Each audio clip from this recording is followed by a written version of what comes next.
Il y a des décennies, le cheminement des hommes semblait gravé dans le marbre, trouver un emploi, se marier, fonder une famille. Mais que se passerait-il si ce script était déchiré et réécrit? Et si, pour un groupe croissant d'hommes de plus de 40 ans, le véritable prix n'était pas un partenaire, mais une existence de liberté absolue, sans excuse ni regret? Il ne s'agit pas ici de solitude, mais d'hommes qui ont décidé de prendre le contrôle de leur propre bonheur. Ce qu'il révèle est une vérité inconfortable sur les pressions de la vie moderne. Ce n'est ni de l'amertume, ni une défaite. Pour certains, c'est juste de la lucidité. C'est le choix conscient d'abandonner un système qui, à leur avis, n'en vaut plus la peine.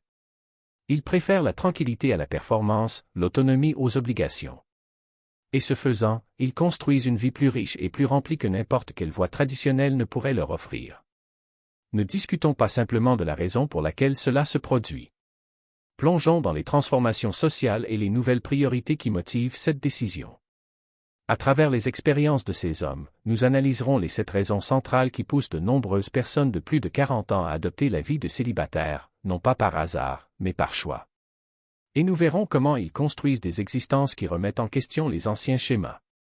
La première de ces motivations, et peut-être la plus puissante, est la recherche incessante de la paix. Les hommes de plus de 40 ans ont vécu assez longtemps. Ils connaissent les hauts et les bas des relations. Ils ont parcouru des labyrinthes émotionnels et, pour certains, ce voyage a conduit à une conclusion sans appel, leur tranquillité d'esprit n'a pas de prix. Lorsqu'un homme fait l'expérience d'une véritable quiétude, non seulement l'absence de bruit, mais l'absence de drame et de négociations constants, il fera tout pour la préserver. Imaginez la réalité des relations modernes de leur point de vue. Cela ressemble souvent à un chaos sans fin, des cycles interminables de disputes, la sensation de marcher sur des œufs, l'impression d'être constamment mis à l'épreuve. Pour quelqu'un qui a passé des décennies à bâtir une carrière, rentrer chez lui devrait être un refuge et non un deuxième champ de bataille. Mais pour certains, c'est exactement ce que c'est devenu. Marc, un architecte de 48 ans, a partagé son histoire. Après une série de relations mouvementées qui l'ont épuisé, il se retrouve célibataire à 45 ans. Au début, il se sent comme un raté. Jusqu'à ce que quelque chose change. Il remarqua le silence. Vous avez remarqué à quel point vos week-ends sont redevenus les vôtres. Le niveau de stress a chuté. Il a décrit la sensation comme une reprise de l'air après avoir passé une décennie immergé. L'effort émotionnel consistant à gérer les humeurs et les attentes des autres a disparu. Il pourrait simplement exister. Il ne s'agit pas d'une aversion pour les femmes, mais d'un profond désir de stabilité. S'éloigner de la volatilité émotionnelle que beaucoup d'hommes ressentent est devenu la norme. La paix qu'ils trouvent dans la solitude n'est pas vide, c'est un repos réparateur. C'est la liberté de savoir que la journée n'appartient qu'à eux. Pour ces hommes, cette tranquillité est devenue un atout non négociable. La deuxième raison est l'aspect économique d'un système qui semble brisé. Parlons de ce que tout le monde évite, l'argent. Pour un homme de plus de 40 ans, les risques financiers associés au mariage peuvent sembler intimidants. Il a vu des amis vivre des divorces douloureux ou peut-être en a-t-il vécu un lui-même. Les statistiques varient, mais l'impact financier d'une rupture est indéniable. Certaines études montrent que le niveau de vie des hommes diminue après un divorce, d'autres suggèrent que la situation pourrait même s'améliorer, mais la crainte du pire des cas est puissante. Tout le monde a entendu des histoires d'hommes qui ont travaillé des décennies pour bâtir leur vie, pour finalement perdre une grande partie de leurs biens, de leurs économies et même de leur maison dans une colonie. L'idée de recommencer à 50 ans, tout en continuant à soutenir d'autres personnes, apparaît comme un pari comportant des risques trop élevés. C'est un jeu auquel certains ne veulent tout simplement plus jouer. David, par exemple, a arrêté de sortir avec quelqu'un et a commencé à investir dans lui-même, en bourse, dans sa maison et dans une moto dont il a toujours rêvé. Le contrôle financier qu'il a retrouvé lui a donné une sécurité qu'il n'avait pas ressentie depuis des années. Pour lui et pour d'autres qui pensent comme lui, être célibataire est aussi une stratégie économique. Il s'agit de protéger le patrimoine construit au prix de tant d'efforts tout au long de votre vie. La troisième raison est la fin d'un pacte social qui n'a jamais été écrit. Depuis des générations, il existe un accord tacite entre les hommes et les femmes. Traditionnellement, les hommes étaient censés être des pourvoyeurs et des protecteurs. En échange de leur travail et de leurs sacrifices, ils comptaient sur le respect, la loyauté et un foyer paisible. C'était l'accord. Mais aujourd'hui, de nombreux hommes de plus de 40 ans estiment que leur contrat est rompu. On leur demande toujours de fournir des solutions et de résoudre des problèmes, mais ils se rendent compte que l'autre côté du marché a disparu. Au lieu du respect, ils trouvent la critique. Au lieu de la loyauté, ils voient l'opportunisme. Au lieu de la paix, ils reçoivent des conflits. L'expression « épouse heureuse, vie heureuse », autrefois un dicton décontracté, a commencé à ressembler à un manuel de relations à sens unique, où leur bonheur passe toujours au second plan. Beaucoup ont le sentiment d'avoir été conditionnés à servir et à s'adapter, souvent au détriment de leurs propres besoins. Cela a généré un profond sentiment de dévaluation. Frank, un entrepreneur de 55 ans, en a fait l'expérience directe. Durant son mariage, elle travaillait 60 heures par semaine pour subvenir aux besoins de sa famille.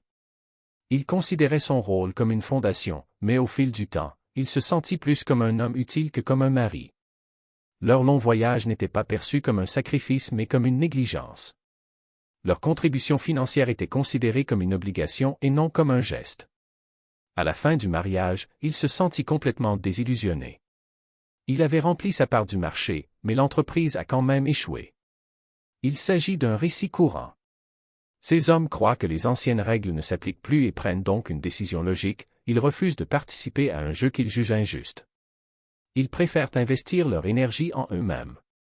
La quatrième raison est la réinvention de ce que signifie avoir une vie bien vécue. Avant, la réussite masculine était simple, le travail, le mariage, la maison, les enfants. Mais pour certains hommes de plus de 40 ans, ce rêve semble dépassé et en décalage avec ce qu'ils apprécient réellement. Ils ne se contentent pas de rejeter l'ancien modèle, ils en créent un nouveau, centré sur l'autonomie et la liberté personnelle. Pouvoir contrôler son temps, son argent et ses décisions quotidiennes sans devoir constamment céder est pour eux le plus grand luxe. Il est toutefois important de reconnaître que la réalité est complexe. Même si certains hommes s'épanouissent dans la vie de célibataire, plusieurs études montrent qu'en moyenne, les hommes mariés se déclarent plus heureux et plus satisfaits. Pourtant, pour ceux qui privilégient l'indépendance, l'attrait est irrésistible. Un homme qui souhaite passer le week-end à restaurer une vieille voiture ou faire un voyage de dernière minute peut simplement décider, sans avoir besoin de réunion ni d'approbation. Votre vie est votre toile vierge. Alex, graphiste de 46 ans, en est un parfait exemple. Après une longue relation, un club de vin, un atelier de menuiserie ou un groupe de randonnée. Ils comprennent que la solitude n'est pas synonyme de solitude et qu'un solide réseau de soutien est aussi essentiel que l'indépendance qu'ils apprécient tant. Quatrièmement, c'est une vie qui considère la flexibilité comme un super pouvoir. Sans heures de repas fixes, sans engagements familiaux obligatoires, sans la pression de la synchronisation des horaires, ces hommes redécouvrent le plaisir de vivre au rythme qu'ils choisissent. Une journée peut commencer par un long café en lisant un livre, suivi d'un cours de yoga à midi et se terminer par un dîner impromptu entre amis. La spontanéité n'est pas un luxe, mais un outil pour garder l'esprit vif et léger. Et lorsque l'occasion se présente de faire un voyage de dernière minute, qu'il s'agisse d'observer les aurores boréales en Norvège ou de passer un mois en retraite de méditation au Népal, ils n'ont pas besoin de demander la permission. Dites simplement « pourquoi pas ». Cinquièmement, c'est une vie qui rejette l'idée selon laquelle le bonheur est un tout. Il n'y a pas de scénario prédéterminé, et c'est libérateur. Certains peuvent choisir de vivre dans une ville dynamique, où la culture et l'énergie urbaine nourrissent leur créativité. D'autres préfèrent le silence d'une maison en bord de mer, où le bruit des vagues remplace le bruit de la circulation. Il y a ceux qui choisissent de partager leur temps entre deux endroits, explorant le meilleur de chaque monde. Le fait est qu'il n'existe pas de bonne formule. Ce qui compte, c'est que chaque choix soit fait consciemment, sans l'ombre d'une obligation ou d'un « devrait être ». Et finalement, c'est une vie qui n'a pas peur de dire non. Non aux relations qui exigent plus qu'elles n'offrent en retour. Non aux invitations qui drainent l'énergie au lieu de la recharger. Non aux normes sociales qui dictent comment un homme devrait vivre après 40 ans. Cette liberté de choix est ce qui rend la vie de célibataire non seulement viable, mais aussi profondément satisfaisante pour ceux qui l'acceptent. Il ne s'agit pas de fuir l'amour, mais de refuser d'en accepter toute version qui ne soit pas authentique. Ce que prouvent ces hommes, c'est que maturité n'est pas synonyme de conformité. Au contraire, c'est l'époque où beaucoup découvrent que la vraie sagesse réside dans le fait de vivre selon leurs propres règles et non selon celles imposées par une société qui insiste encore à mesurer la valeur d'un homme par ce qu'il a, et non par ce qu'il est. Et s'il y a un secret dans cette vie, ce n'est pas dans le fait d'éviter les engagements, mais dans le choix de ceux qui en valent la peine. Après tout, la plus grande liberté n'est pas de faire ce que l'on veut, mais de ne pas avoir à faire ce que l'on ne veut pas. Et c'est, pour beaucoup, la définition la plus pure du bonheur.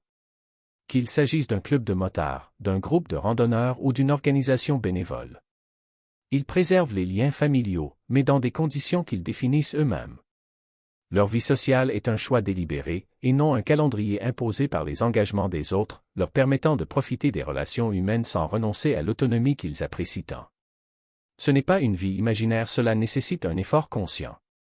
C'est la réalité d'hommes qui ont eu le courage de remettre en question le scénario tout fait et de le réécrire à partir de zéro, construisant un projet de liberté, de but et d'autodétermination. Il ne s'agit pas ici de rejeter l'amour ou la camaraderie, mais de refuser l'idée qu'ils sont des conditions préalables à une existence pleine. Pour ces hommes, le bonheur n'est pas une équation qui dépend d'autrui, mais un calcul qu'ils résolvent eux-mêmes, jour après jour. Et s'il y a un dénominateur commun à ce choix, c'est la clarté que les risques des relations modernes, instabilité émotionnelle, épuisement financier, perte progressive d'identité l'emportaient, pour eux, sur toute promesse de récompense. Ce qui était autrefois considéré comme un sacrifice nécessaire est désormais devenu un compromis désavantageux. Et lorsque les résultats ne correspondent pas, la décision est prise. Pourquoi insister sur quelque chose qui ne correspond pas? Il ne s'agit pas d'un mouvement né du ressentiment, mais d'une évolution naturelle. Une réponse rationnelle de la part d'hommes qui ont observé les changements sociaux et décidé que leurs valeurs méritaient une nouvelle approche. Les données peuvent montrer que les personnes mariées font état d'une plus grande satisfaction et d'une meilleure santé, mais les chiffres ne rendent pas compte de la complexité d'une vie. Pour ceux qui suivent un autre chemin, il n'y a pas de place pour les étiquettes du type « reste » ou « malchanceux ». Ils sont les architectes de leur propre voyage, prouvant que l'épanouissement ne doit pas nécessairement se résumer à une relation. Cela peut provenir de la clarté d'un objectif, de la tranquillité d'une routine sans compromis, de la croissance qui ne se produit que lorsqu'il n'y a personne à blâmer ou à plaire. La vie de célibataire n'est plus une phase passagère. Pour un nombre croissant d'hommes, c'est la vie réelle, choisie avec intention, construite avec soin et vécue avec une liberté tranquille, profonde et non négociable. Ce n'est pas une évasion, mais une réussite. Ce n'est pas un vide, mais un espace rempli de tout ce qui compte vraiment. Et s'il y a une leçon à tirer de tout cela, c'est que la vraie maturité ne consiste pas à s'adapter à ce que l'on attend de soi, mais à avoir le courage de définir ce que l'on attend de soi.